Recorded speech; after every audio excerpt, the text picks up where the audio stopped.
अगर आपके पास सोना है या खरीदने की सोच रहे हैं तो यह खबर आपको चौंका सकती है।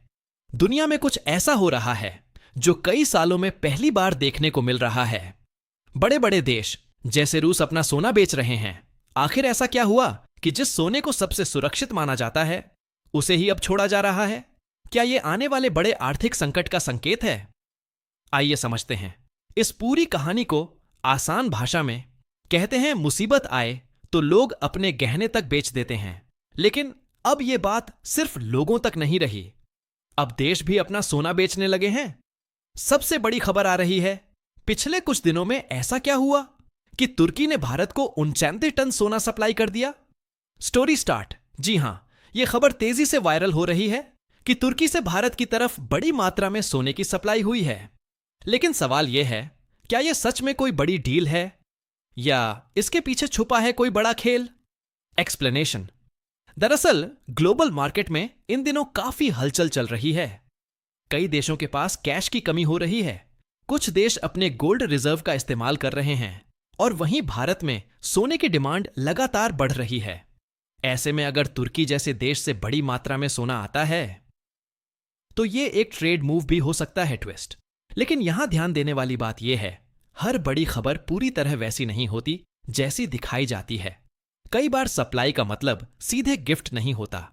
यह ट्रेड, एक्सचेंज या फाइनेंशियल डील भी हो सकती है। इंपैक्ट। अगर वाकई इतनी बड़ी मात्रा में सोना मार्केट में आता है तो कीमतों पर असर पड़ सकता है। भारत में गोल्ड रेट थोड़ा स्टेबलाइज हो सकता है और ट्रेडिंग में हलचल बढ़ सकती है। Big line. सोना सिर्फ गहना नहीं बल्कि देशों के बीच सबसे बड़ा फाइनेंशियल हथियार है। CTA engagement. तो आप क्या सोचते हैं, क्या यह भारत के लिए फायदेमंद डील है या इसके पीछे कोई बड़ा गेम चल रहा है? जी हां, जो देश कुछ समय पहले तक लगातार सोना खरीद रहे थे, आज वही देश मजबूरी में अपने गोल्ड रिजर्व को कम कर रहे हैं। और हैरानी की बात यह है कि करीब 20-25 साल में पहली बार ऐसा बदलाव देखने को मिल रहा है। उदाहरण के तौर पर तुर्की को देखिए, सिर्फ कुछ हफ्तों में उसके रिजर्व से दर्जनों टन सोना कम हो गया। आखिर कोई देश इतनी जल्दी अपना सोना क्यों कम करेगा? आसान भाषा में समझिए, सीधा जवाब है पैसों की कमी, बढ़ता खर्च और तुरंत कैश की जरूरत। लेकिन कहानी में एक ट्विस्ट भी है। हर बार सोना सीधे बेचा नहीं जा रहा, कई बार उसे गिरवी रखकर पैसे उठाए जा रहे हैं।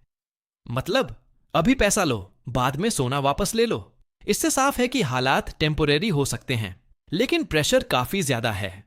और यह सिर्फ एक देश की कहानी नहीं है। कुछ देशों ने हाल के महीनों में अपने गोल्ड रिजर्व घटाए हैं। कहीं बजट का दबाव है तो कहीं डिफेंस खर्च तेजी से बढ़ रहा है। दुनिया में बढ़ता तनाव, जियोपॉलिटिक्स। 2. तुरंत पैसों की जरूरत, लिक्विडिटी क्राइसिस। 3. ऊंची कीमतें, हाई गोल्ड प्राइस पर प्रॉफिट बुकिंग। आइए दोस्तों, अब बात करते हैं इंडिया में सोना के रेट। कितना 1 अप्रैल को सोने में कई बदलाव देखने को मिले। सूत्रों के मुताबिक पता चला है सोना चांदी के रेट काफी आसमान छूने लगे हैं। तो क्या हमें भी सोने में अपने पैसे इन्वेस्ट करना सही होगा कि नहीं? जी है, सोने की कीमत का कुछ पता नहीं है कि बढ़ेगा या घटेगा। अमेरिका इजराइल के युद्ध के चलते भारत में भी काफी दिक्कत का सामना करना पड़ रहा है। कभी गैस की कमी लगी, पेट्रोल कमी, कभी डीजल की कमी। और सबसे बड़ी बात तो यह कि पेट्रोल पंप पर लग रही है। काफी भीड़ देखने को मिली है दोस्तों। अब और गैस सिलेंडर की सबसे ज्यादा किल्लत पड़ रही है। जहां इंसान महीने 2 सिलेंडर लिया करता था, वही अब 1 सिलेंडर मिलेगा। हालांकि ब्लैक में लोग काफी महंगा बेच रहे हैं सिलेंडर। मेरा मानना है कि ऐसे ही युद्ध चलता था तो इंडिया में लॉकडाउन लग सकता है। आइए दोस्तों, अब आपका समय बिना गवाए चलते आंकी सोने चांदी के ताजा भाव की तरफ। आज 1 अप्रैल को चांदी का रेट इस तरह ट्रेंड कर रहा है।